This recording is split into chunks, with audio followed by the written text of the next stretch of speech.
Hey, good morning, Neil. Sorry to miss you. Hope that maybe you'll show up, and if you do, I will shut the tape off. Hope everything is okay. We are talking about our papers, and so I've already looked at Colin's paper and was giving people some hints. I want to show you what I've done on the board just to help you out, and then I'm going to go over Addison's paper so that you can hear my advice to her as well. And then please, if you have any questions, feel free to call me. Your mom has my number, I know, or email me, and I will help you with your paper. But we are going to do these this week and then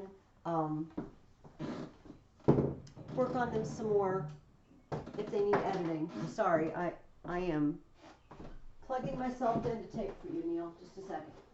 Pretty sure Neil's the only one who's going to ever look at this. So, okay, just. Although sometimes randomly other people, like more people watch a video than just the students, and I don't know who's watching. Maybe the same person goes back and looks again or something. I don't know who these people are that are watching my YouTube videos. Okay, so Neil, just to recap, I don't know, you can't see this really well, but your paper should be 5 paragraphs, and it should be structured so you have an introduction, 3 body paragraphs, and a conclusion. Your introduction needs to tell me some sort of background. So, who is this Julius Caesar? What did he do? What's his story? And you need to tell me that a friend, an acquaintance, somebody he knew well named Brutus participated in an assassination. Because your question, which you also need to include in the introduction, is, should Brutus have killed Caesar? And the last thing you need to do in your introduction is tell me how you feel about that. All right, which side of the question are you coming down on? Yes, Brutus was right to kill Caesar for 3 reasons. A, B, and C. All right. And A, B, and C are going to be your topics of your 3 body paragraphs. So, for an example, I'm sorry to go over this again, Colin and Addison, but so for example, if my answer is yes, Brutus was completely justified in killing Caesar, my first reason is because Caesar wanted to be a king. I need to now not only state that in my paragraph. The first reason that Brutus was justified in killing Caesar was that Caesar obviously wanted to become king. Prove it. Now I need 3 examples of the fact that he wanted to become king. So we could say he was already dictator for life. Hey, it's a quick step from dictator to king. What's the difference? He already had a gold throne set up in the Senate. Who sits on a throne? Kings. Casca, when he gave his account of the crown ceremony, said Caesar seemed to want the crown. All right, those are 3 proofs of my assertion Caesar wanted to be king. What if, help me guys, so what if I said no, Brutus should not have killed Caesar. Caesar was his friend. Okay, back that up. If that's my reason A, that he should not have killed Caesar. Okay, he forgave Brutus for his support of Pompey. Help me, what else did we come up with, guys? Caesar, you know, when he saw that Brutus was killing him, he's like, oh, et tu, Brute, and you're my friend. And what was the third thing we said? It was something about Cass. Is it written down there? No, I didn't write it down. I didn't write this one down. I mentioned it. I said Cassius was doubting himself from. Oh, like but that doesn't have to do. Not with Brutus. Sad after. Yeah. Okay. Brutus was grieved. Brutus was grieved afterwards. All right. So those are 3 supports to say Brutus was his friend. So you need to do that 3 times. So you see, you're going to have 3 main. These are my 3 reasons. And then each of those 3 reasons is going to have its own 3 reasons that all have to do with that. And then in your conclusion, you need to repeat the question somehow. So it is obvious from the evidence that Brutus was justified in killing Caesar. That kind of restates and answers the question in one sentence, you know.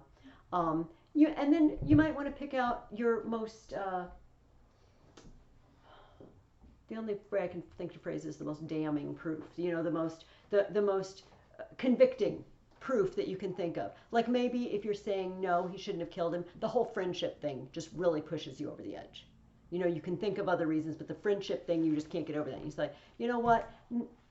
In addition to other reasons, he was his friend. He had never done him any wrong. He had only done him good.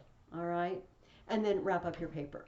So, Neil, if you have questions, contact me. But we'll go over it. But yes, Addison. So I have a point, and I think it's my best point. But I didn't put it in the actual body because I didn't know if I should put it in the body and then put it in the conclusion, or put it just in the conclusion. It does not hurt to say something twice. Okay. If you feel strongly about it. So I will look at what you did. All right. So I'm not going to read it out loud, but if I'll just make comments so that Neil can benefit from them. Okay.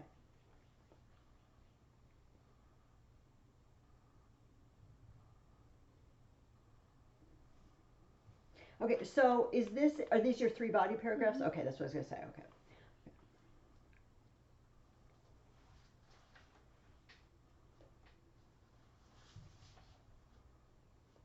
Okay, I like that. So your first premise is he hadn't basically he hadn't done anything wrong yet, and then you've got support showing he hadn't done anything wrong yet. All right, murder is morally wrong, and then murder's always wrong. You had a close relationship. You got it, Addison. And then it was not a revolution to overthrow an unlawful government.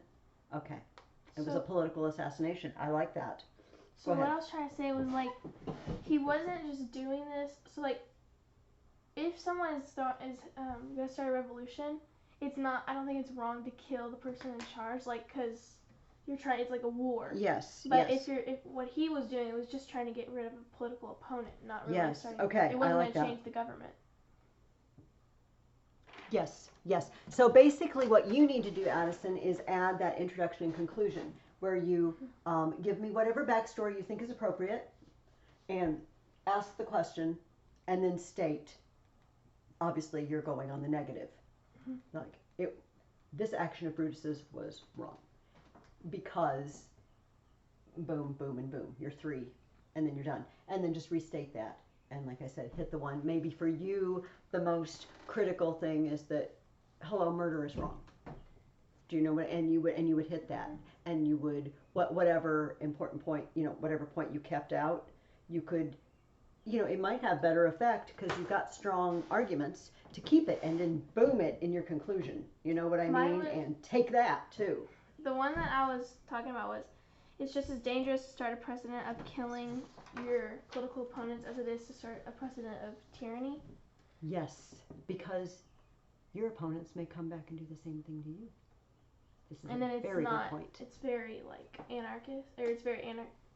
There's a lot of Yes. Yeah. Yes.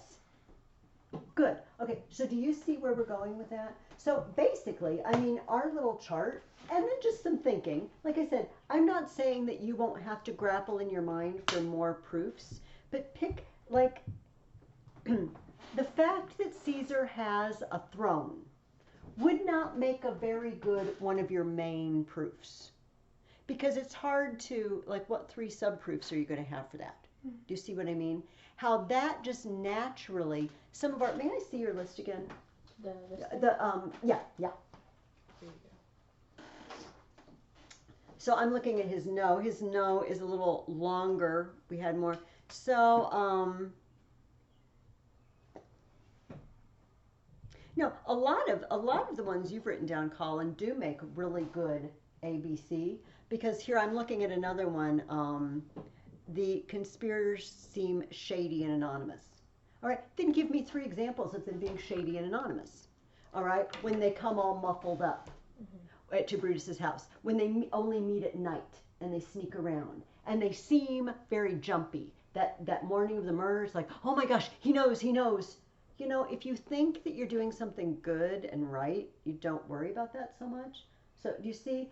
But notice how I chose that, and then I had to grapple in my mind for some examples. Yes. So I don't remember if I put that in there, or it might have been just subtitled, but or something, subpoint. But I mean, if you're gonna kill someone, even if it is the right thing, wouldn't you be shady too? Like trying to keep your, you know, I would be. anonymous? And see, that would be a refutation. And so when you get into like an advanced version of this, you'll have another section which, you know, some people might say that you're going to be shady anyway if you're going to commit Is murder. that what we did But last time? yeah, I had you add something like that. It was optional, and I believe you did it.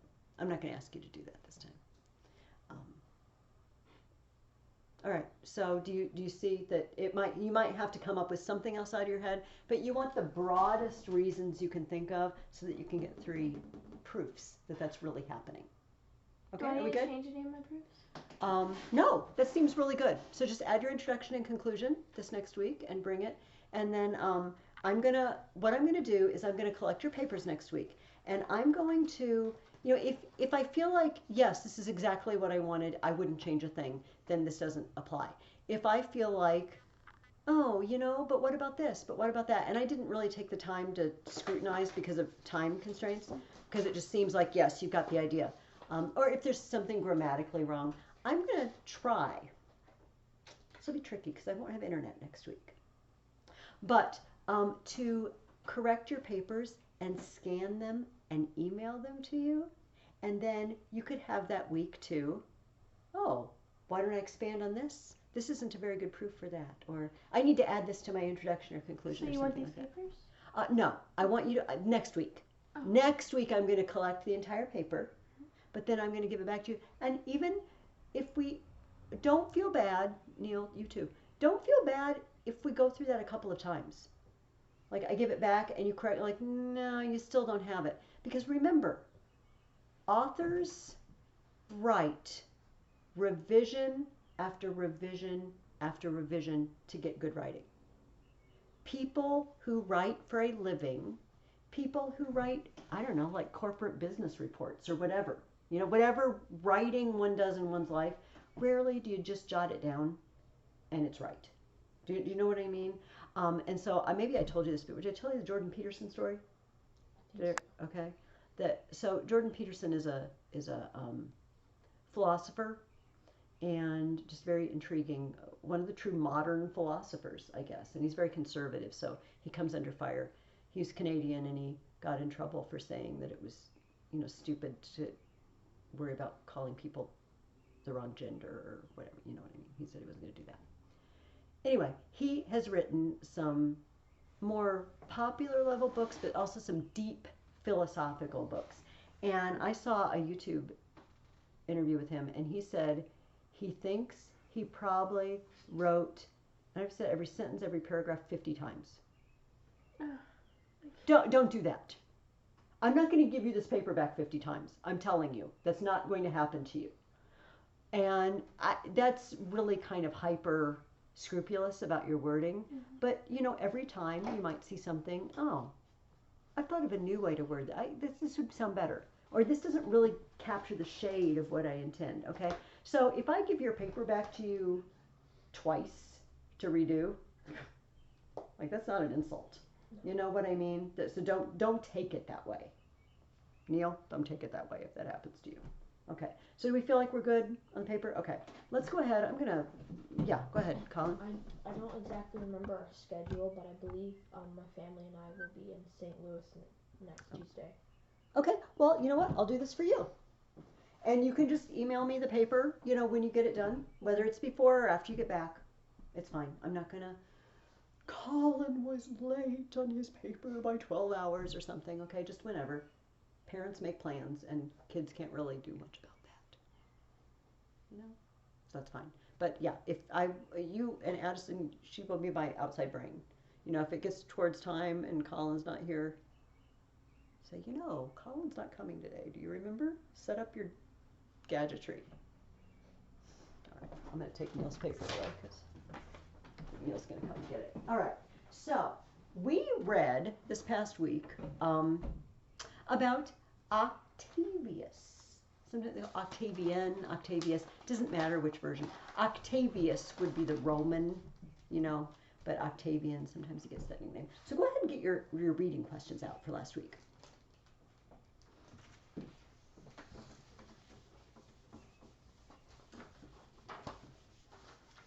Oh, doesn't it feel nice outside? I don't know how it was in town or where you were, but the last couple of days have been so windy. Out in the country especially, there's no buildings around. It just rattles our siding and our gutters just night and day, and oh my goodness. All right. I'm going to peek over your shoulder, Colin.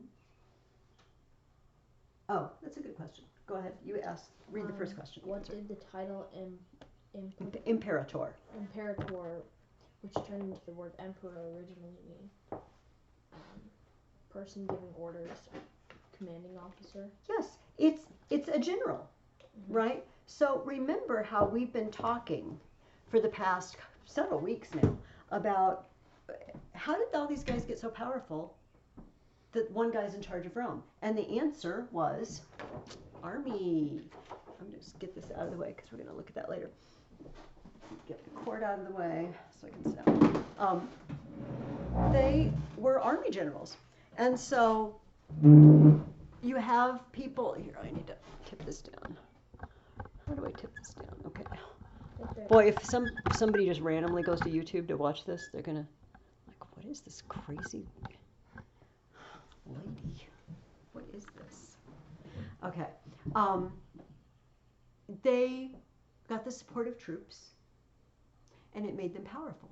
And so we have the imperator, the general, who becomes the emperor because he's got guys with swords and spears behind him, and everyone listens to him. Addison, can you tell me what the next question is? And we'll see by what new name did Octavius become known, and what did it mean? Yeah. He was named Augustus, which meant majesty or honored. Yes, he was honored. Do either of you have an August birthday? No, but I was going to say. Oh, yes. I thought the definition of Augustus was the illustrious one. The illustrious, yes. All those things mean the same thing. Renowned, revered, illustrious, honored. 2 of my siblings were born in August. We're revered. Not really. And I'm barely revered because I'm August the 1st. I came this close to not. I would have been July then. That would have been Julius Caesar. I would have been either destined to be killed or I don't know. Born 3 days after Christmas. No. I knew a girl that was born the day before Christmas. I know a kid that's birthday was on Christmas. Or is on Christmas. That would be a bummer. Yeah. Oh well. Well, I'm revered and honored, this whether is you for guys your are not. birthday and for Christmas, but Probably it gets But then you don't combined. get a party and stuff. Probably. This is true. So. Go ahead and read the next one. Was Augustus a good ruler? List at least 3 things he did to back up your answer. Okay, tell me about it. In my opinion, I said yes because number 1, he changed Rome from a republic to an empire. He was one of the people that helped change. Okay. And why would you maybe? So if you didn't hear Neil, his first reason was that he changed Rome from a republic to an empire. So what is beneficial about that? Do you think? I feel like it would be more successful in like conquering, he would be maybe more famous and more power when fighting in battle. Okay. May I add on to that? Yes, sure. Because I do agree that there were beneficial things. Do you remember that Dorothy Mills said that, remember when Rome was a republic, they were ruling Rome. They were ruling part of Italy. Then they were ruling all of Italy. But now, they're ruling most of the Mediterranean world. And it's hard, a lot of people who study politics, who study government, writers on this sort of thing, Aristotle, John Locke, I'm trying to think of other renowned, political theorists, they had the idea that republics work for small areas. Mhm. In fact, when America started, one of the arguments against adopting the Constitution was America is too big to be a republic. Of course, they did not realize there were going to be trains and cars and email and phones and things just that we can communicate with each other. So once you expand, there needs to be a new way to keep control over this. I'm sorry, that was very long, because that was your reason number one. Okay.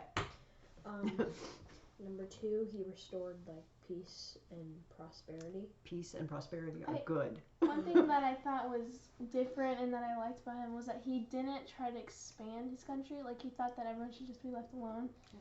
And that everyone should, that they were big enough. We're big enough, exactly. Yeah. And what was your third one, Colin? He built roads, buildings, bridges, and strengthened the army. Did a lot of building. Do you concur that he was a good ruler, or do you go on the opposite side? I think that he did that as a ruler and as a dictator. He was, not, in charge. He was good for Rome, but I don't think that it was his personality. I think that it wasn't constitutional that he was the power he had, or that it wasn't healthy. So it was legally wrong, yes, but practically good. Mm-hmm. And my reasons were like he kept Rome in peace, and then I couldn't really he improves the police force, which that I think that helped a lot, and then he beautified Rome. So he built a bunch of pretty. He did. Which I think goes with the next question. Do you want to read? I think it's the very last one. Oh, read the last question, Addison. Then. What did Augustus mean when he said that he had found Rome a city of brick and left it a city of marble? Oh, he had transformed Rome into a much more beautiful city. Is that what you concur? Yeah. Interestingly, and I will admit I hadn't really thought of this, but my Wednesday kids, because I did this class last Wednesday. They've been a week ahead of you, but now they don't have class tomorrow. So now, yay, everybody's doing the same thing in the same week, starting next week. But a couple of them said that they took it literally like that, but it was also, they thought, metaphorical. In other words, brick is strong and functional.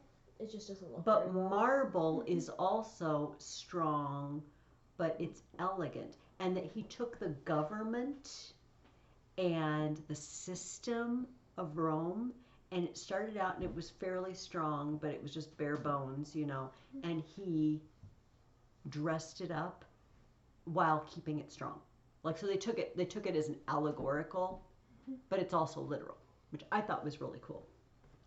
Let me highlight a few things here that go back over some of the things we've talked about. Let me start with this, though. So you come to Rome, and your great uncle, granduncle, whatever, has been assassinated. And you show up, and you're going to take the reins of power. And first you have to work it out with Mark Antony and all of that. But, you get that worked out. Mark Antony and Cleopatra are dead. But you have not forgotten that Uncle Julius got stabbed to death when he looked like he was getting too powerful. Note to self, don't look too powerful. Right? Excuse me.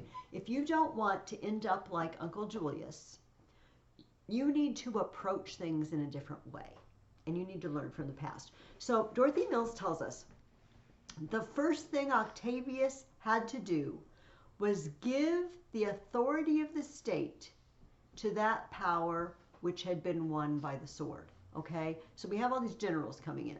Why are you in charge? Talk to my guys with swords back here. They will tell you why I'm in charge. And even Julius Caesar, even though he was gracious to the people, when he came back and he didn't massacre, his opponents, he still came with an army at his back illegally. All right. So somehow we need to turn this system into something that's got the stamp of approval legally. All right. So he turns over power to the Senate. Except he turns out being a consul for life, and he always gets a vote in the Senate and everything. And generally, he kind of knows that the Senate's going to do what he wants. But on the outside, it's all running the way it has run before. Does that make sense? I'm not standing here with an army standing behind me. I do have an army. They're called the Praetorian Guard. I have my own personal soldiers as bodyguards, basically. But technically, all the offices I have been granted me by the Senate. Just happens to be for life. You mentioned, Colin, peace. So you remember we talked about this temple of Janus, all right? The two-headed god, the god of doorways, the god of January, right? You're looking back at the old year and looking forward to the new year. And in the temple of Janus, they had doors that were always kept open when there was war anywhere in the empire. He closed them. He closed them. It was symbolic. In fact, are you guys familiar with the term Pax Romana? The Roman peace. The Roman peace, Pax Romana. And it was this time period in which Rome was, Pax Romana, it comes up on the camera. Rome was, the entire empire was basically at peace. Addison, here's St. Bernard breathing. Is he down? Is he there next to you? Or? No. Okay. I just, St. Bernard just derailed my train of thought. No, it was my own. I heard the breathing. I'm like, what is he? And I got, oh, yes. Addison mentioned that there was he toyed with the idea of pushing back the boundary to the north. It was at the Rhine and Danube rivers. I did not bring my big map of Europe today, unfortunately. Yeah, that one doesn't, see, I need Northern Europe in that one. That's for our Book of Acts reading. To the, I don't know if you pronounce it the Elbe or the Elbe, E-L-B-E. So don't take me as your model. Anyway, however you pronounce it, he thought that would make a good border. But the Germans to the north were always tough opponents. In fact, one of the worst defeats in Augustus's, reign was Varus and several entire legions that got wiped out by Germans. Yes. So didn't it say he was like a big fan of natural borders, like rivers? Yes. And mountains? Yes. Rivers and mountains instead of places where you just have to post sentries and patrol, right? But that he saw that wasn't really going to fly, that the Germans aren't going to let him push that border back, and he was willing to let it go. So yeah, peace. And remember, this peace meant that travel during that time, and really after, this next week you're going to read about the rest of Augustus's family. The emperorship is going to stay in his family up through the reign of Nero. These are all people roughly related to each other. And then after Nero, there's a break. Okay? So we have what? Tiberius, Caligula, Claudius, Nero. We're going to have 4 more emperors, all from this family. And through that whole time, basically, the empire was at peace. All right? We already know, you know from Josephus, there was unrest in Judea constantly. But that destruction of Jerusalem, that war, the Jewish war, didn't happen till after Nero, okay? So we're going to have this long time period of peace. And I want you to think about something. Who was born while Augustus was emperor? Jesus. Jesus. Okay, so I've set my computer on